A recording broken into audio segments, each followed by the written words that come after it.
Bueno, ustedes si han leído un artículo científico, los resultados de eso.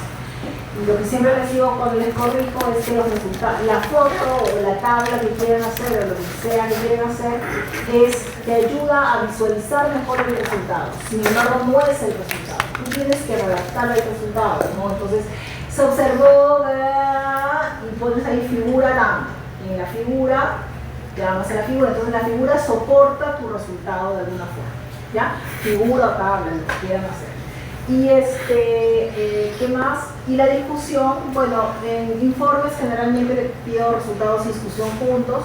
La discusión es poder contrastar con la bibliografía los resultados obtenidos. Pueden ser positivos, negativos y tratar de explicar un poco o el fundamento para explicar lo que hemos observado.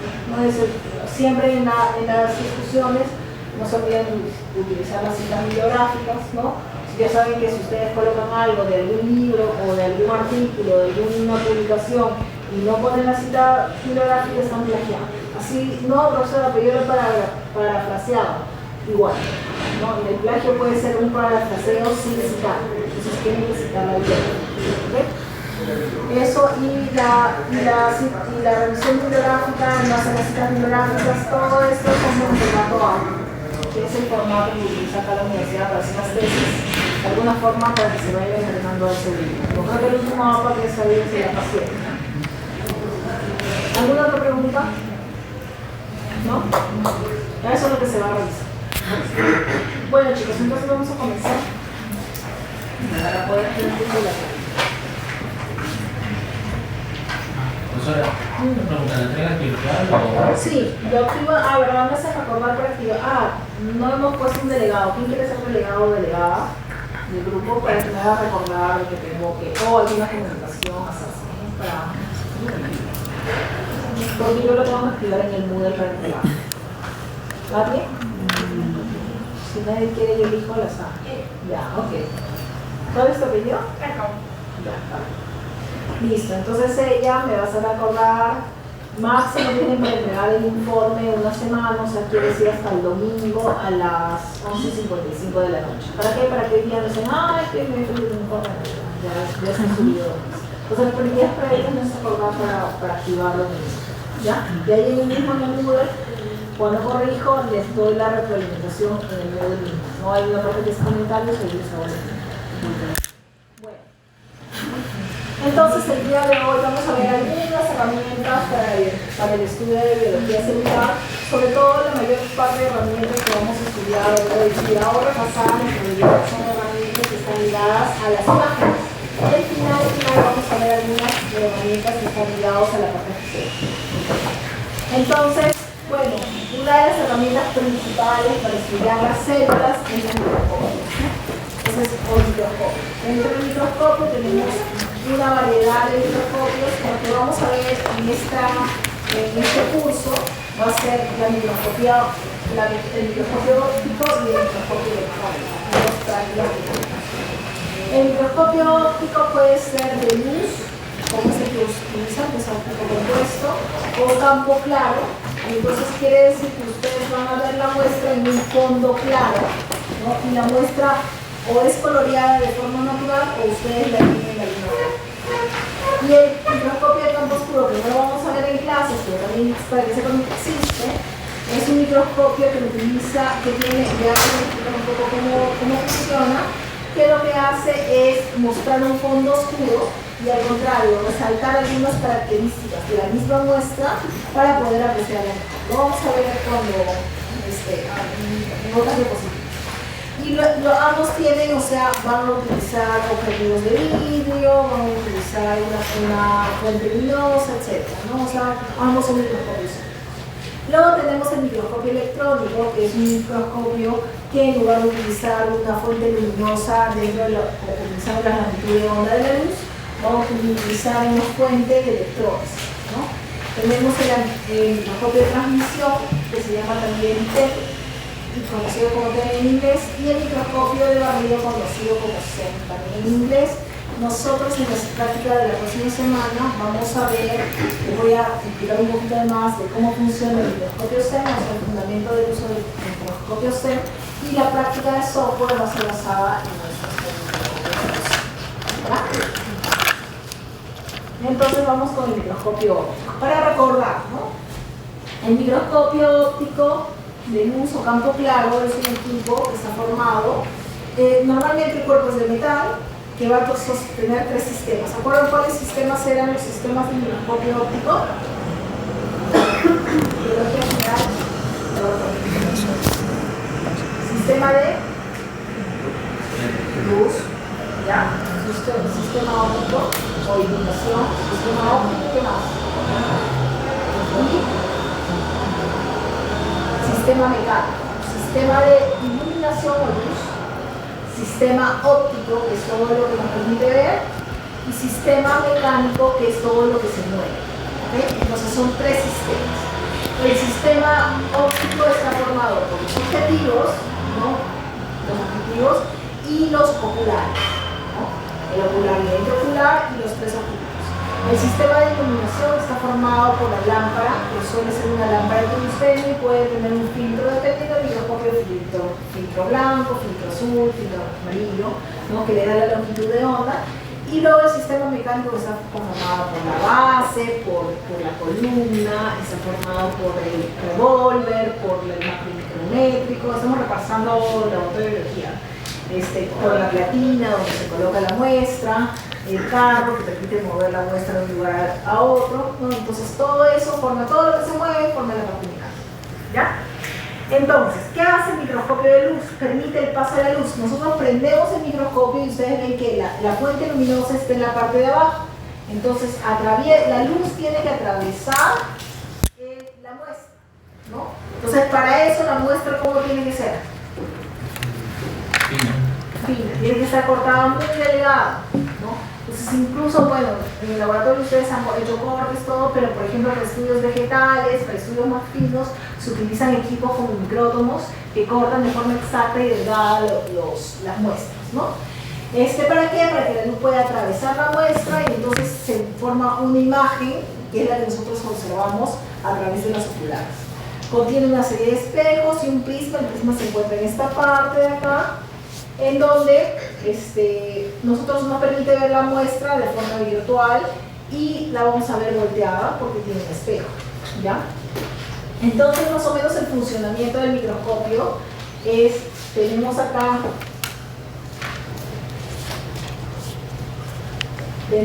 la fuente luminosa, ¿no? Que está acá, tenemos un condensador y acá tenemos el espécimen o la muestra, que está muy chiquitita. Entonces, ¿qué tiene que hacer? Nosotros vamos a afinar ese condensador para hacer que concentrado de los haces luminosos lleguen directamente a la muestra. Se dan cuenta que al atravesar el condensador pasan por un punto en la muestra y luego eso va a formar una imagen y esa imagen nosotros la vamos a poder ver amplificada por los oculares. ¿Ok? Entonces, no solamente es la amplificación que realiza el objetivo, ¿no? Que está acá, que da una primera amplificación, sino también los oculares que da una segunda amplificación. Bueno, 2 cosas importantes del microscopio óptico son el grado de aumento, o sea, que mi microscopio tenga objetivos, que tenga una buena calidad de lentes y que aumenten bien, ¿no? Buenos tamaños, por ejemplo hasta 40x, 100x, etc. Pero no tendríamos nada si es que no hay un buen poder de resolución, ¿no? ¿Qué cosa es el poder de resolución en palabras así, en pocas palabras? La capacidad de distinguir entre 2 objetos muy juntos. Ya, pero lo que te da la nitidez, ¿no? Pero sí, o sea, el concepto muy específico es la distancia, o sea, es la capacidad de ver 2 objetos que están cerca, unos con otros muy cerca, de forma como 2 entes separados, ¿no? Entonces, ese es el poder de resolución. Y eso que nos permite ver con nitidez. Es como cuando, yo les digo a mis estudiantes, a veces cuando no la teoría, es como cuando nosotros nos compramos una cámara fotográfica, ¿no? Y tomamos una foto. Entonces, tomamos la foto, pero esa foto nosotros la queremos ampliar en un póster inmenso. Entonces, si tiene pocos megapíxeles, entonces, ¿cómo les va a salir la foto? Pixelada, ¿no? Les va a salir así toda medio con cuadraditos y no se va a notar bien. Eso es una falta de poder de resolución, por ejemplo, así se vería, es la analogía de un microscopio compuesto, ¿ok? Entonces, podemos ver, pero no podemos distinguir nada concreto, no se ve con claridad. Entonces, el poder de resolución nos permite ver a grandes aumentos, pero con una buena resolución. ¿Y de qué depende el poder de resolución? Depende de, en realidad, la distancia límite de resolución. La distancia límite de resolución debe ser la menor posible. O sea, quiere decir que la distancia que hay, la distancia límite de resolución es la distancia que hay entre esos dos puntos que están muy cercanos, lo suficientemente distantes para que yo pueda apreciarlos como dos entes separados. Sin embargo, el ojo humano tiene un poder de resolución bastante limitado. Por ende, cuando dos objetos están muy cerca, nosotros los vamos a ver como si fuera un solo punto. Y por eso algunos, cuando el poder de resolución no es suficiente del ojo porque tiene algunos problemas de visión, se ponen los lentes y entonces los lentes amplifican su poder de resolución. Y en el caso del microscopio hace lo mismo. ¿Y por qué está definida esa distancia límite de resolución? Está definida por una constante, la longitud de onda, y el seno de teta, que es la apertura numérica del objeto. Entonces, nosotros, si queremos que sea lo menor posible, esta longitud de onda debe ser la menor posible. Pero si nosotros hablamos de la longitud de onda de la luz, tiene un rango, no podemos escapar de ese rango. Entonces, allí ya tenemos una limitante para que en un microscopio óptico podamos observar las muestras con muy buena resolución. Por otro lado, este seno de teta esta es una constante, y el seno de teta es el ángulo con el cual los haces luminosos atraviesan la muestra, ¿no?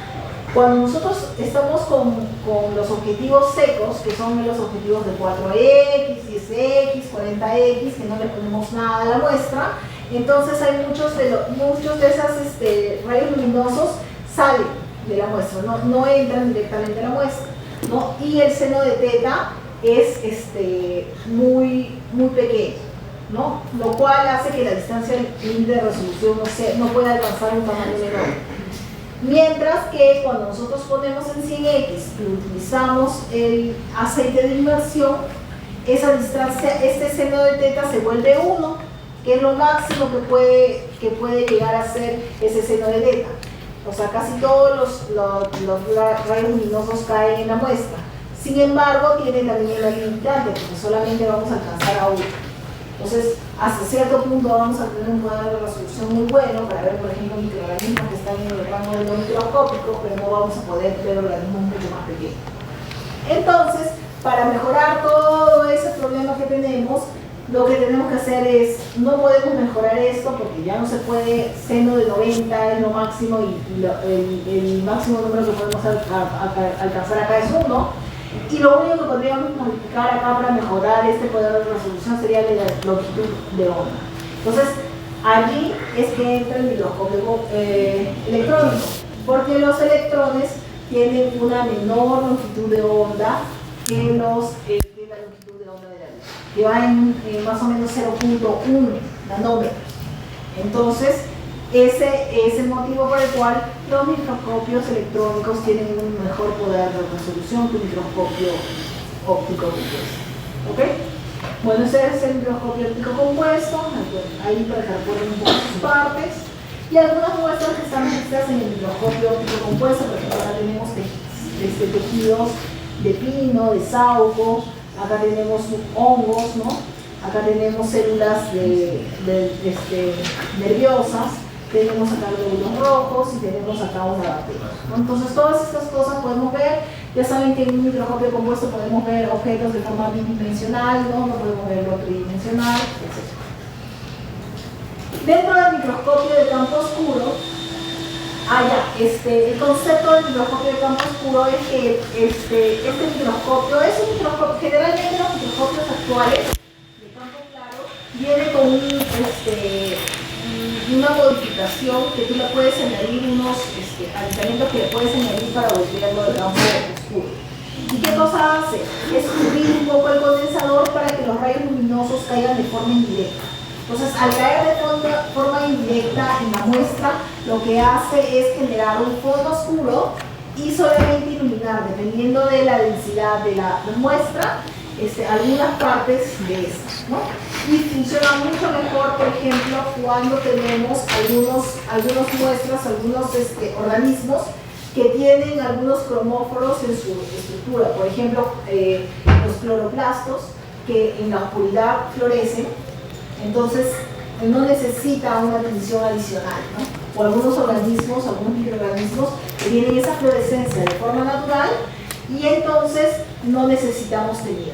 ¿Cuándo utilizamos un microscopio de campo oscuro entonces? Cuando hay algunos organismos que tienen estos compuestos que nos van a permitir ver de forma más clara algunas estructuras de la célula sin necesidad de teñirlas, ¿no? Entonces nos permite ver in vivo algunas características que en un microscopio de campo claro necesitaríamos fijar la muestra, teñir la muestra, pero ya no la veríamos in vivo, el organismo in vivo. Y a veces cuando uno realiza tinción, aparecen algunos artefactos que pueden confundirse con algunas partes de la célula y no es muy recomendable. Entonces, si hay esta opción, se puede utilizar.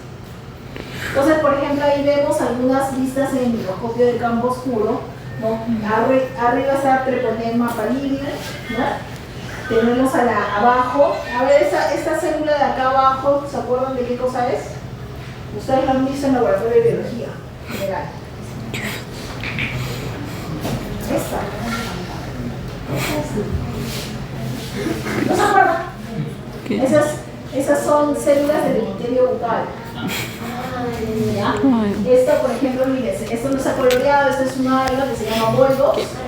Y esta alga es la que tenía los cloroplastos conformados como de forma espiralada, que se llama espirulina. Eso también lo han visto en el laboratorio de biología. Entonces, acá pueden ver algunas cosas in vivo, sin necesidad de realizar una fijación o una tinción. Entonces, hay muestras que se prestan para eso. Acá, por ejemplo, tenemos dos muestras, ¿no? Una comparación entre campo oscuro y otra de campo claro, ¿no? En donde podemos ver qué cosa.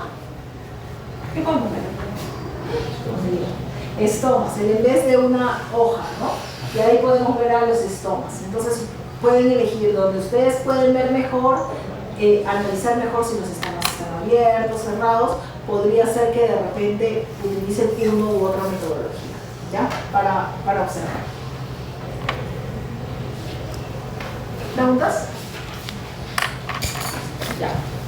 Microscopio confocal. Les estoy hablando de microscopio. Bueno, este microscopio no lo vamos a ver, es un microscopio bastante caro y también necesita mucho preparación.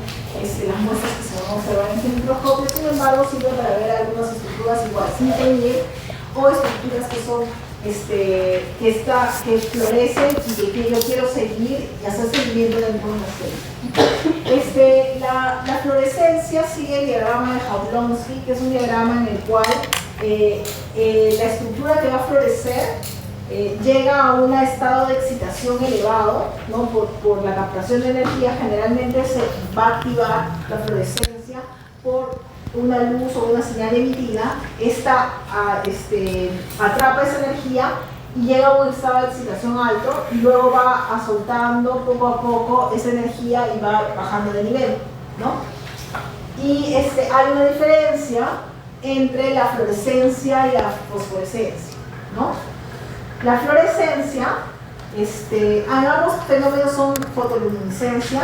La fluorescencia va a captar la energía de la fuente luminosa, la va a absorber y la va a dejar de generar esa energía que vamos a ver en forma de fluorescencia cuando se termina cuando se termina la fuente luminosa. Cuando ya no existe, deja de florecer, ¿okay? Cuando apagamos la fuente de energía, deja de florecer. En cambio, la fosforescencia es un fenómeno que se da de generación de energía en forma de fosforescencia, pero que dura por mucho tiempo. Entonces, una diferencia, por ejemplo, entre fluorescencia y fosforescencia es ambos pierden energía generando luz. En un caso, la fluorescencia pierde la energía cuando nosotros le retiramos la fuente luminosa, mientras que la fosforescencia se mantiene por un tiempo determinado, o sea, pueden mantenerse horas, soltando la energía de pocos que nosotros vamos a verlo como fuente de luz. Por ejemplo, esas estrellitas que pegamos que pega alguna gente en su cuarto, en la parte de arriba, que van a captar la energía del día, de la luz, y luego en la noche vamos a ver que se prende, ¿no? Y va a estar así por horas. Mientras que la fluorescencia ocurre solamente cuando se da la excitación por parte de la fuente luminosa en ese momento. Cuando se apaga esa fuente luminosa ya no podemos hacer la fluorescencia. ¿Ya? Esa es la diferencia. Entonces, para nosotros generar fotoluminiscencia para poder observar cosas en el microscopio, ¿no?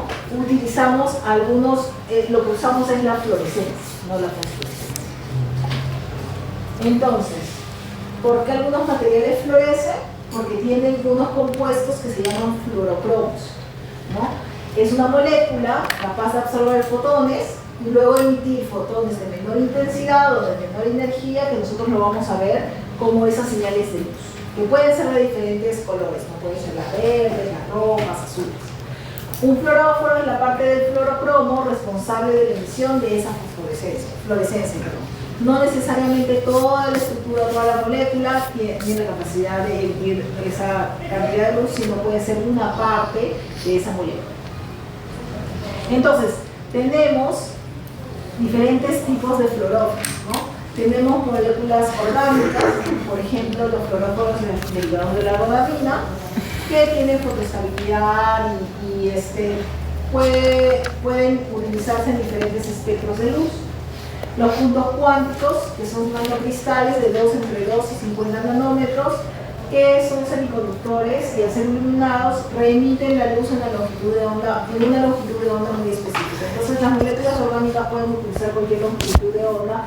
Los puntos cuánticos utilizan longitudes de ondas específicas, ¿no? Y también tenemos fluoróforos que son de tipo proteicos, que son las denominadas, por ejemplo, la GFP, que es la proteína fluorescente verde, ¿no? Que recibe o capta la energía luminosa a través de una luz ultravioleta, ¿no? Y luego produce una fluorescencia de color verde. Así como esa proteína, existen otras proteínas que pueden emitir otros tipos de coloraciones. Entonces esa es la proteína fluorescente verde, es una proteína que es de tipo cilíndrica, que tiene cerca de 11 más o menos aminoácidos, 3 de ellos, que son la tirosina, la glicina y la serina, son las que van a dar la fluorescencia, ¿no? Y esta proteína generalmente se une a zonas del DNA, pero también podemos insertarlo dentro del genoma para explorar ciertas regiones que nos interesa saber qué cosa está pasando con esa región, ¿no? de la célula. Dentro de los tipos de fluorescencia tenemos la fluorescencia primaria, que son los fluoróforos intrínsecos, que son aquellas moléculas que son parte del organismo. O sea, no lo colocas de afuera, ¿no? Por ejemplo, hay algunos organismos que ya tienen la proteína fluorescente verde, pero también la clorofila es un ejemplo de una molécula fluorófora intrínseca, quiere decir que tiene la capacidad siempre de florecer. Por eso en el microscopio de campo oscuro la podemos ver de color verde fosforescente, ¿ya? Y luego tenemos la fluorescencia secundaria, que son los fluoróforos extrínsecos, que son aquellos que nosotros vamos a colocar de forma externa y calculada a la célula o al organismo que nosotros queremos que observar algún cambio, ¿no? Entonces esos son fluoróforos que se colocan de acuerdo al tipo de investigación que se quiera realizar, ¿no? A veces son las catiónicas, como el DAPI es el más conocido, ¿no? Que se agregan a los ácidos nucleicos para marcarlos, por ejemplo. Entonces, dentro de los fluoróforos extrínsecos podemos podemos colocar esa proteína, ¿no? Y colocarla para que se una directamente al DNA, o podemos modificar el DNA con la secuencia de esa proteína para que se una a alguna proteína que nos interesa saber cuál es su recorrido.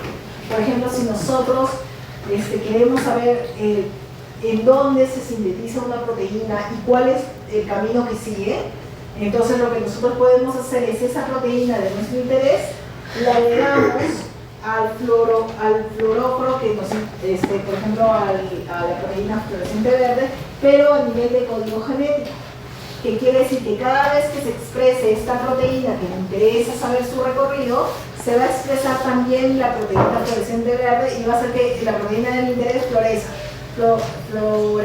Entonces yo voy a poder seguir y ver cuál es la ruta de esa proteína. O sea, eso también se puede hacer, ¿ok?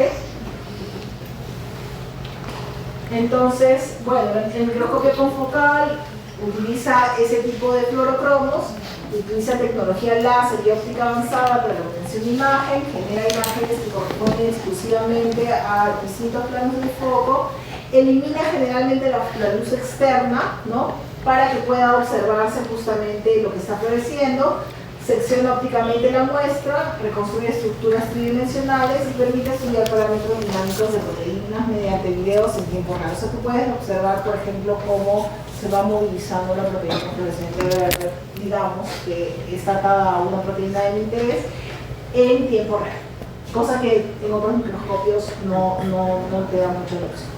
Ese más o menos es un microscopio confocal, ¿no? Es como un microscopio normal, un poquito más grande, y todas las imágenes las ves a través de una pantalla. El funcionamiento del microscopio confocal tiene tres etapas, ¿no? La primera etapa es en donde la fuente luminosa atraviesa el objetivo, el ente objetivo, ¿no?, y atraviesa al espécimen. Luego existe un semiespejo que va a generar tipo una desviación de esa luz que ha atravesado mi muestra e ingresa a un agujero de alfiler que es como que un huequito que hay antes de que entre al receptor, ¿no?, al elemento receptor de luz.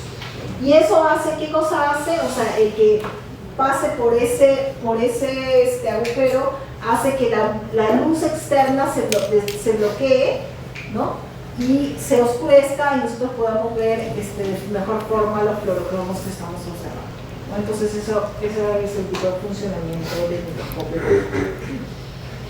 Microscopio electrónico. Ya, bueno, tenemos dos microscopios, el microscopio electrónico de transmisión y el microscopio electrónico de barrido. Los dos funcionan un poco diferente, ya, pero más o menos yo cuando les hago la similitud, el microscopio de transmisión más o menos trabaja con un microscopio óptico compuesto y el microscopio barrido trabaja con un estereoscopio o un microscopio cíclico. ¿Y vamos a ver por qué? Bueno, el TEM normalmente lo que hace es mostrar imágenes de muestras que están en el interior. Entonces tiene un mayor poder de resolución que el microscopio del CEP, ¿no? Se pueden distinguir objetos de 5 Armstrong o 0.5 nanómetros, tiene una magnificación de más de 100.000 X, o sea, puede observarse organelos y partes muy pequeñas. Y lo que hace es, como funciona como un microscopio compuesto, los electrones atraviesan la muestra. Entonces, como atraviesan la muestra, ¿qué necesitan o cómo necesitan que sea la muestra? ¿No? Delgada. Entonces eso nosotros no lo podemos cortar, porque imagínate, cortar una célula es más difícil. Entonces utilizan un equipo que se llama ultramicrótomo.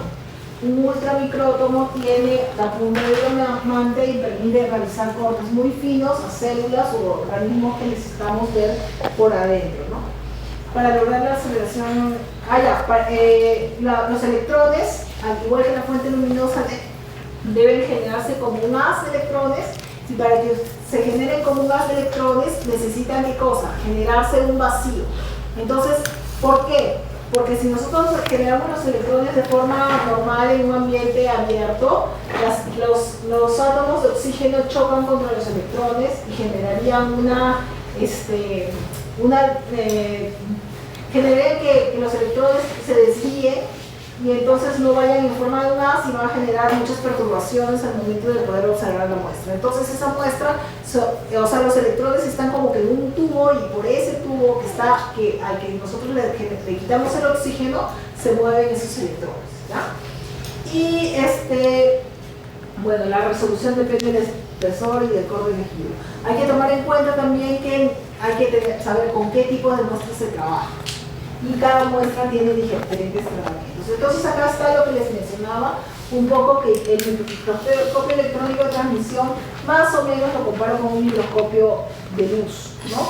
Entonces acá tenemos, lo que tenemos en vez de la lámpara y que genera haces luminosos, acá tenemos un filamento de tungsteno que generalmente se le aplica electricidad y genera los electrones.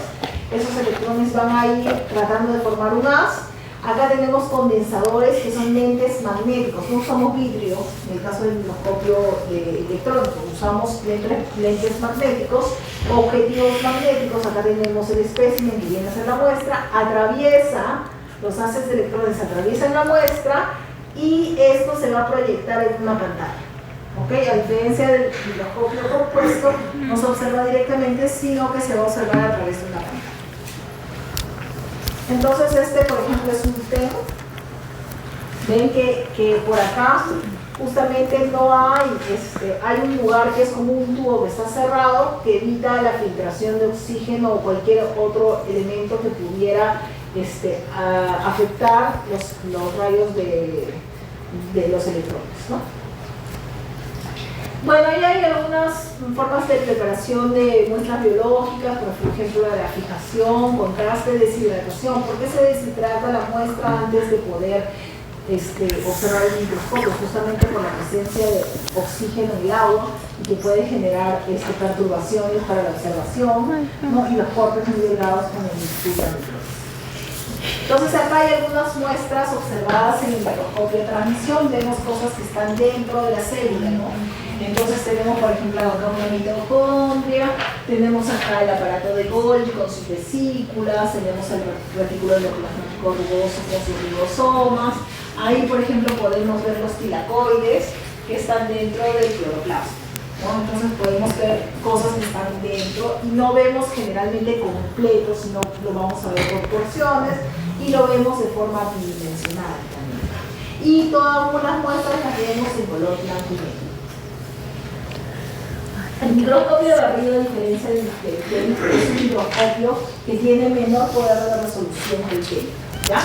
Sirve pero no lo utilizamos para ver solo la parte superficial de las muestras, no vamos a ver la parte interna con el CEP, perdón. Tienen una resolución menor a la del TEM, más o menos 5 nanómetros, por ejemplo, mientras que el otro era 0.5 nanómetros, este es 5 nanómetros o menos. Produce una imagen producto de los electrones emitidos por la superficie de un objeto. O sea, quiere decir que los electrones llegan al objeto y rebotan y vamos a ver una imagen tridimensional, a diferencia del tema. Al principio consiste en incidir sobre la muestra de un haz de electrones que permite una señal y se registra también en una pantalla. Lo vamos a ver en detalle en la próxima clase porque vamos a ver esa práctica. Entonces este viene a ser un SEM. Por ejemplo, todo tenemos en pantalla y acá vemos que a diferencia, ¿se acuerdan que en el otro esquema la muestra estaba al centro, ¿no? Y los haces de luz atravesaban la muestra? En este caso no, el haz de electrones choca la muestra y rebota, y esos electrones que han rebotado son captados por el detector y finalmente son mostrados en la pantalla.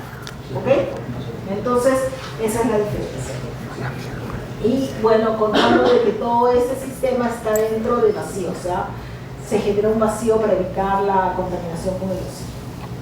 Bueno, y ahí igual, ¿no? Se da una fijación, deshidratación, corte y contraste para estas muestras.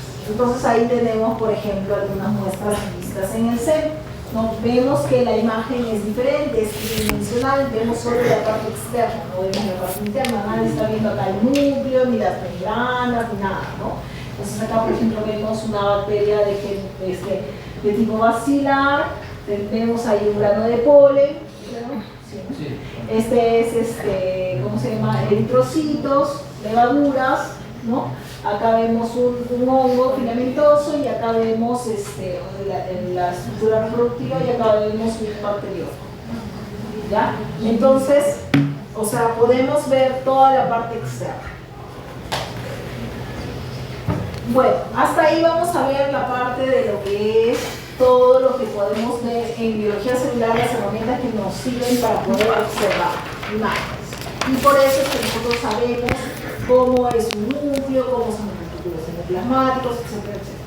Ahora, ¿cómo es que sabemos la función? O sea, porque biología celular no solamente es ver la estructura, sino también es determinar la función.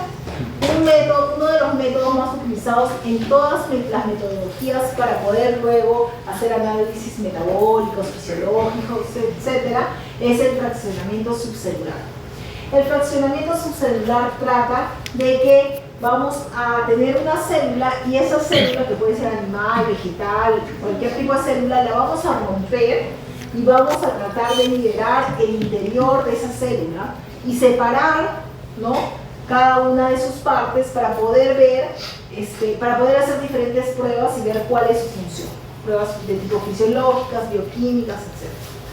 ¿No? Entonces, el fraccionamiento subcelular tiene dos partes principalmente. Primero tienes que conseguir romper la célula. Y para romper la célula tienes que saber qué organismo estás trabajando. Si es una célula vegetal, pues vas a tener que necesitar de repente una ruptura física. Si es una célula bacteriana, tal vez una enzima. Si es una célula animal es mucho más fácil, ¿no?, con un homogeneizador, etc. Entonces, si tú conoces el tipo de célula que vas a utilizar, puedes utilizar la metodología para romper. Una vez que usamos la metodología para romper, tenemos que ver la separación de las fracciones y quedarme con la fracción que me interesa, ¿no? Por ejemplo, uno de estos métodos utilizados para el fraccionamiento celular se utiliza para la extracción de DNA, de RNA, cuando se quieren hacer estudios de secuenciamiento. Nosotros lo que hacemos es romper la célula, y los kits de extracción que existen ahora, lo que hacen es romper la célula y romper el núcleo, y separar el núcleo del DNA, de las proteínas, etc. Entonces, están utilizando como base, o sea, hay muchas metodologías que usan como base el fraccionamiento subcelular. Entonces, rompemos la célula, en este caso con un mortero, será una célula vegetal seguro, y luego vamos a someter todo ese sobrenadante a una centrifugación que puede ir desde una centrifugación. Al inicio hacemos una centrifugación un poco no tan fuerte para poder separar de a pocos las porciones de la célula que nos interesa. Por ejemplo, acá dice que tiene una centrifugación de 600 gravedades y tenemos acá una parte que se va a quedar, que es más pesada, que se queda al fondo, y la parte más ligera que se queda en la parte de arriba, ¿no? Entonces tenemos, por ejemplo, que esta fracción que está al fondo es la fracción nuclear. Si queremos nosotros trabajar con el núcleo, ¿qué cosa haremos? Sacaremos todo el sobrenadante, descartamos el sobrenadante y nos quedamos con la parte nuclear. Si queremos trabajar con el resto de organelos, entonces nos quedamos con el sobrenadante y botamos el fragmento nuclear. En este caso, por ejemplo, utilizan el líquido postnuclear, lo vuelven a centrifugar a una mayor velocidad y en esa segunda centrifugación vamos a tener líquido postmitocondrial y fracción mitocondrial. Si quiero trabajar con mitocondrias, me quedo con la parte precipitado, si no, me quedo con la parte de sobrenadante, y así se va realizando la separación. Todo depende de lo que tú quieres trabajar y ya después vienen las pruebas bioquímicas, las pruebas fisiológicas, etc. Pero lo importante es la separación, ¿okay? Otro método de separación que tenemos también para estudiar es la electroforesis, que seguro lo van a ver en otros cursos también, ya de forma más práctica. Nosotros tenemos una práctica donde vamos a ver algo de eso. Entonces, es una técnica de detección y purificación de proteínas. También podemos separar ácidos nucleicos, ¿no?, DNA o RNA. Y ese método de electroforesis lo que hace es separar por carga y separar por peso molecular. Pero para eso tú ya tienes que haber hecho tu fraccionamiento y tu protocolo de separación, y entonces solo tener o DNA o RNA o proteínas por separado. Y luego se va a poder separar en los tamaños, o sea, por peso molecular y por carga. Asumimos que todas estas macromoléculas en un medio neutro, ¿no?, van a tener una carga negativa. Entonces nosotros, la cámara de electroforesis parte de una carga negativa hacia una carga positiva, por lo que se va a seguir atraída hacia la base, ¿no? Y las moléculas que son más pesadas van a avanzar más lentamente y se van a quedar arriba, y las moléculas y fracciones que son más pequeñas van a avanzar rápidamente y van a separarse, ¿no? Y esto sirve para diferentes cosas, ¿no? Podemos identificar proteínas, podemos ver fragmentos de DNA que nos interesan, amplificarlos, podemos secuenciar esos fragmentos para identificación, etc., para expresión génica, y hay muchas funciones. Bueno, estos serían los fragmentos que se ven, ¿no? Esto es se utiliza una cámara, es una luz ultravioleta, y acá vienen a ser fragmentos diferentes, ¿no? De DNA en este caso. Este es un marcador molecular que te indica los pesos para poder comparar tus partículas. Listo. ¿Preguntas? Entonces hemos visto algunas metodologías. Lo que vamos a hacer en la clase de hoy es más sencillo que nada. Son las tres materias. Vamos a observar hoy día en el laboratorio una muestra de válvulas que traigo acá. Entonces ya está preparado, y ustedes lo que van a hacer es utilizar una de las herramientas que utilizamos, que es la más sencilla que utilizamos en biología celular, que es los microscopios ópticos compuestos. Y van a observar esta muestra y registrar la muestra a diferentes objetivos, ¿no? A 4X, a 10X y a 40X. No vamos a usar objetivo de inversión porque es una muestra que no vamos a fijar, por ello solamente vamos a utilizar esas tres listas. Ustedes las van a registrar y luego van a tratar de observar qué cosas se pueden observar en cada uno de esos objetos, ¿no? ¿Ya? Eso sería el primer trabajo del día de hoy. Tenemos acá las líneas cortas de objetos. Voy a pedir ahorita al señor pipeta pasado para que puedan trabajar. Recuerden siempre comenzar del menor aumento al mayor aumento. ¿Okay?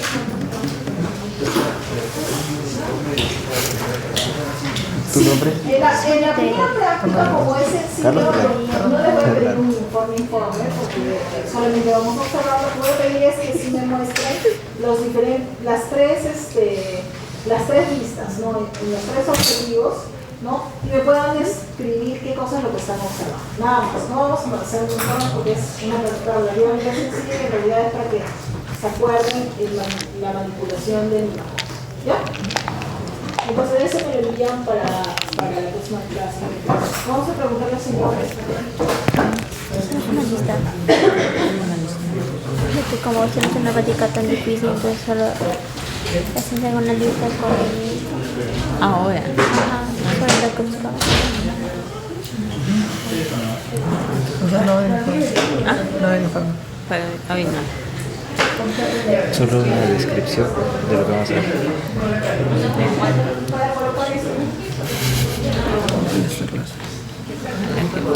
Aunque supongo que es hoy, puede ser hoy. Puede ser hoy, imagino. Aunque lo de los seminarios también pasa. No, O sea, lo de las lecturas, ¿no? ¿qué exposición? Que leer ¿Para y qué materia?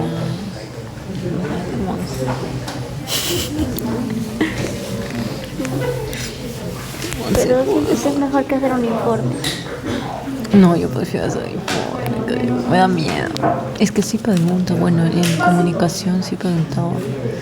O sea, como que tú dices, que también leían lo que solamente el ejemplo y ya. Y claro, y obviamente preguntaba, ¿y cómo puedes hacer eso? Y cada vez preguntaba más. Pero no es difícil tampoco. Solo que me pone nerviosa.